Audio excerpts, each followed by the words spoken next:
해저 이말리 80일간의 세계 일주로 유명한 프랑스 공상과학 소설가 줄 베르는 150년 전인 1874년 그의 소설 신비의 섬에서 수소를 주 원료로 쓰는 상상의 나래를 펼쳤습니다. 그의 상상 속 미래의 석탄, 수소.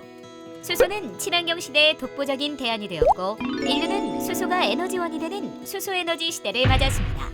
그런데 여러분, 그 수소가 어떻게 만들어지는지 알고 계신가요?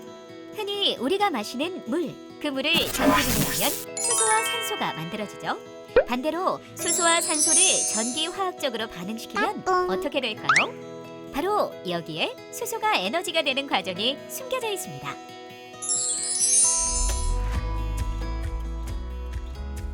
물의 전기분해를 통해 얻어지는 수소와 산소를 다시 전기화학적으로 반응시키면 전기가 만들어집니다.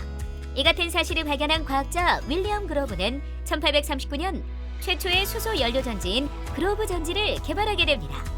그러나 수소 연료전지가 대중에게 알려지게 된 것은 그로부터 120년 뒤인 우주선 제미니 5호와 아폴로 11호를 통해서였습니다.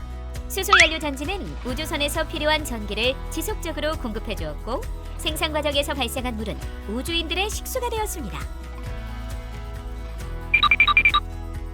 압력과 온도에 민감한 수소는 생산 방식에 따라 무려 그레이, 브라운, 블루, 그린 수소까지 4가지 종류로 나뉘어지는데 다양한 생산 방식을 통해 자동차, 선박, 도심항공 교통, 드론 등으로 활용 범위를 넓혀가고 있습니다. 이 중에서도 4차 산업혁명, 팬데믹 상황과 맞물려 가장 각광받고 있는 분야가 바로 드론이라고 할 수 있겠는데요. 군사용 무인항공기로 처음 개발되어 다양한 첨단 기술이 집약된 드론은 수년간 기술 발전을 거치며 농업, 물류, 미디어 등 다양한 산업 분야로 확장되고 있는데요. 수소 경제 선점을 위한 치열한 경쟁 속에서 대한민국은 수소 연료전지 활용 모빌리티 분야에서 우수한 성과를 창출하고 있는데요. 2019년 세계 최초 수소 드론 상용화를 시작으로 수소 연료전지 파워팩 유럽 통합규격 인증 획득에 이르기까지 세계 속 K드론의 위상을 드높이고 있습니다. 2021년에는 세계 최초로 9,042km 떨어진 미국 실리콘밸리에서 한국에 있는 수소 드론을 원격 제어하는 데 성공했습니다. 이번 비행 시연에 성공한 드론은 조종자와 드론 사이 거리 제한의 한계를 획기적으로 보완하기 위해 무선 주파수인 RF 기반의 5G LTE 통신망을 융합한 기술을 도입하였고 기존의 리튬 배터리 드론이 가지고 있는 거리의 한계를 극복하기 위해 12시간까지 장시간 비행이 가능한 수소 드론으로 설계되었습니다. 거리의 한계를 뛰어넘으며 이제 드론은 완전히 다른 차원으로 그 활용 범위가 넓어지고 있는데요. 특히 다른 기술들과의 협업이 활발하게 이루어지고 있습니다. 그중 하나가 AI 안면인식 드론 플랫폼입니다.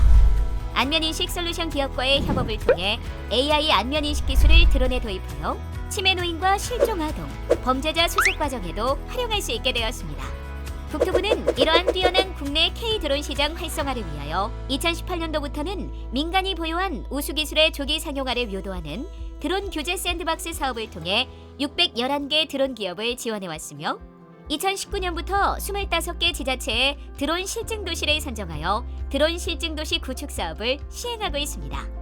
2019년도에는 화성시의 폐기물 및 공사 현장 대기질 모니터링, 제주도의 국민 안심 서비스, 해양환경, 월동 작물 모니터링 사업을 진행하였으며 2020년에는 부산시의 도심 하천, 생태공원 대기환경 모니터링, 제주도의 수소 드론 기반 안심 서비스, 태양광 AI 해안 도시환경 모니터링, 대전광역시의 도심 재난 대응 및 긴급 물류 서비스, 고양시의 AI 기반 안면인식 기술 귀가 도우미 서비스 등을 실증하였습니다. 2021년에 실증 도시로 선정된 10개의 지자체 중 충남 서산시, 세종시, 강원도 영월군, 전북 진안군, 경상남도가 우수 사례로 선정되었는데요.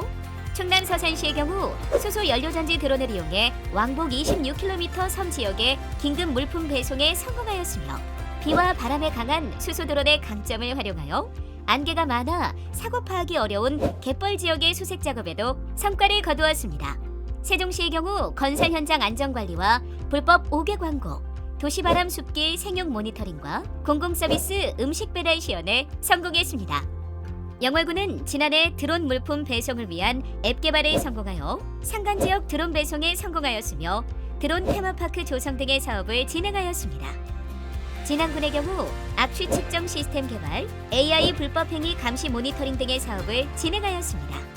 광역도 단위로는 유일하게 선정된 경상남도는 미래 도시망공 교통 항로 개척, 유해물질 감시기체 시연에 성공해 드론을 활용한 수송, 환경, 안전, 생태, 교통관리 플랫폼을 구축하는 사업을 진행했습니다. 국토부는 작년에 이어 2022년에도 인천광역시, 세종특별자치시, 경기 고양 특례시, 경기 성남시, 포천시, 강원 원주시, 경북 김천시, 전북 전주시, 충남 서산시 총 9개의 실증 도시와 14개의 업체를 선정하여 지원을 약속하는 협약식을 진행했습니다. 이러한 적극적인 지원으로 국내 드론 시장의 활성화는 물론 우리 K드론의 위상에 대한 기대감이 더 높아지고 있는데요. 다양한 기술과의 협업으로 더욱더 발전하고 있는 우리의 K드론의 미래 함께 지켜봐 주실 거죠?